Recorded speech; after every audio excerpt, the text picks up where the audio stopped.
Programa não recomendado para menores de 10 anos. Essa simpatia do Dr. Juliano Pimentel, né? Falando justamente do que eu mais amo, intestino. E intestino ligado a todo o nosso corpo. Mas que coisa, por que o que eu estou, digamos assim, alimentando no meu intestino, as minhas bactérias, pode afetar aquilo que eu penso e aquilo que eu sinto? Vamos ver?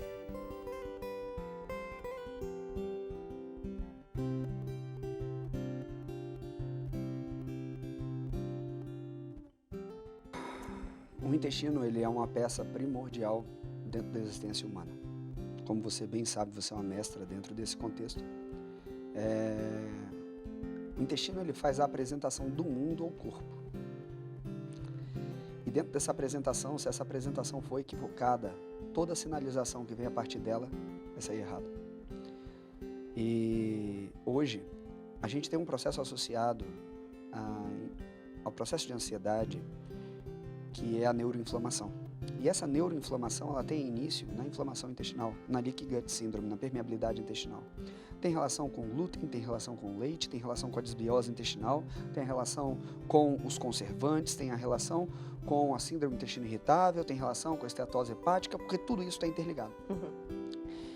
E é por isso que o tratamento hoje da ansiedade, como é feito catedraticamente, falha miseravelmente. Porque não tem muitas vezes o olhar do nutricionista funcional, do médico integrativo. Muitas vezes é só o psiquiatra catedrático com o psicólogo olhando algo dentro de um contexto que eles pensam que vai resolver a ansiedade sem entender a ampla visão da análise de hormônios, do que é alimentação, do sono, do desempenho físico. E com o intestino inflamado, a gente automaticamente altera o principal órgão de recepção pós-intestino, que é fígado. E com esses dois normalmente acometidos, inevitavelmente, o cérebro também vai ficar acometido. Porque muda toda a cascata hormonal do corpo. E com isso, a gente não pode ignorar a parte alimentar, sob a qual o primeiro aspecto que deve ser olhado, na minha concepção, com toda a minha prática, e eu quero até a sua opinião sobre isso, inevitavelmente, as pessoas que hoje sofrem com depressão e ansiedade, quando elas ajustam a parte alimentar, grande parte dela já tem um benefício. E isso começa com a retirada de glúten, que é trigo, centeio e cevada, uma retirada de leite e derivados. Se você quiser se expor a algum derivado, tem um nutricionista te acompanhando, ou veja, porque são alguns queijos mais curados em alguns contextos, fora isso pode dar um problema maior. Mas que esse aspecto, principalmente, ele deve ser olhado. E a parte hormonal, da tireoide, dos hormônios sexuais, porque tudo isso também tem relação com a parte da ansiedade. Então, o intestino e todo o funcionamento dele em constipação ou em diarreia, ele nunca funciona sozinho. Ele sempre teve uma integração sistêmica com todo o metabolismo. Então, eu não sei na sua prática como você olha, mas eu acho que o primeiro olhar que a gente tem que ter é tira o que faz mal. Exatamente. E para de intoxicar. É isso que eu digo, não adianta colocar coisa boa sem tirar aquilo que está provocando. Exato. Então, a primeira coisa é tirar aquilo que não deve ser ingerido. Perfeito. Durante muito tempo se falava que os neurotransmissores intestinais, 80% da serotonina é produzida no intestino. Mas ela tem o próprio uso no intestino. Exato. E metabolicamente fora da barreira hematocefálica.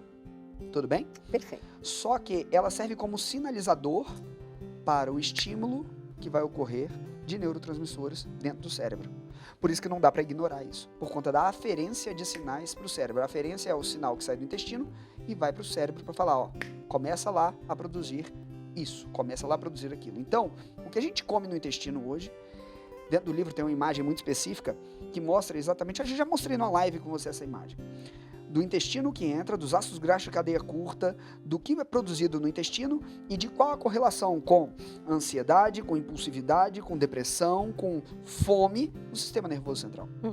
Então, Não tem como a gente ignorar a alimentação. É preciso que a gente coloque fermentados. Hoje, eu já falei muito do kefir, mas hoje eu vejo que tem mais segurança quando as pessoas usam o kombucha Sim, de uma forma mais clara. perfeito. Apesar de muita gente ter muito bom resultado com kefir também, tá bom? Mas eu vejo dessa forma que o principal eu retiro o que faz mal. Depois de eu retirar o que faz mal, ao invés de eu correr para um monte de suplemento, eu preciso de retirei o que faz mal, vejo como meu corpo responde, ajo dentro disso para depois começar a colocar para dentro o que é necessário, coisas que eu vou gastar mais para colocar. Porque as pessoas pensam assim, eu vou começar a suplementar tudo, eu vou começar só a comprar coisas mais caras para isso ou para aquilo. Não é necessário no início. No início é necessário você parar de fazer bagunça com você. Exato. Menos é mais. Exatamente. E um convite importante dentro desse processo, que eu vejo, é o processo de jejum. Porque o jejum ele é uma pausa dentro do processo alimentar, que permite a recuperação dos enterócitos, que permite a recuperação das células intestinais, para você ter um descanso maior sem a exposição de alimentos que são pró-inflamatórios. Então, se eu faço, vamos supor, 14 horas de jejum, parei de comer às 6 da noite e começo a comer às 8 da manhã, eu já deixei 14 horas meu intestino descansando. Se eu coloco, às vezes, uma glutamina corretamente para aumentar esse turnover, se eu tenho uma vitamina A suplementada para aumentar esse turnover, se eu tenho um zinco suplementado corretamente, eu aumento esse turnover celular e faço com que essas células sejam colocadas de forma correta. Então, a partir desse aspecto, quando a gente entende que existem nutrientes que favorecem a recuperação dessas células intestinais, nutrientes que favorecem esse turnover que a gente fala, da célula velha para o crescimento da nova, e essa repitalização, a gente entende que a gente pode se curar intestinalmente disso, desde que a gente tenha disciplina e hábito. Só que, dentro disso existe um aspecto, confronto. Se a gente pega as 3 bases, vou pegar facilmente aqui, tá? Gregas, sobre a filosofia, Platão, Aristóteles e Sócrates, eles tinham e dividiam, só tinha um preceito para o homem filosofar, era a virtude. Se ele não tivesse virtude, ele não poderia confrontar sobre a realidade para emitir algo genuinamente, senão ele estaria falando das asneiras dele. Bárbara. Então, virtuosamente, nós temos que olhar para os nossos problemas. E o que é virtude? É tudo aquilo que me afasta de vícios. Ou tenho vícios ou virtudes. E quando eu olho para o hábito alimentar e vejo vícios, eu sou convidado a largar os vícios e me voltar à virtude. Então, tudo que é virtuoso nem sempre é muito gostoso e muitas vezes dói. E você vai ser convidado na sua parte alimentar a abrir mão para algo, colocando um propósito dentro disso. Aí isso se torna mais fácil. Você entendendo que esse conjunto não é simplesmente só para ansiedade. Ele tem um contexto espiritual, tem um contexto emocional, mental, intelectual e físico. E que quando você conserta o seu intestino, você muda a forma com a qual você se conecta até com Deus. Sim. Porque todo convite é que essa conexão com Deus seja suprema. Tudo na nossa vida é um convite a isso.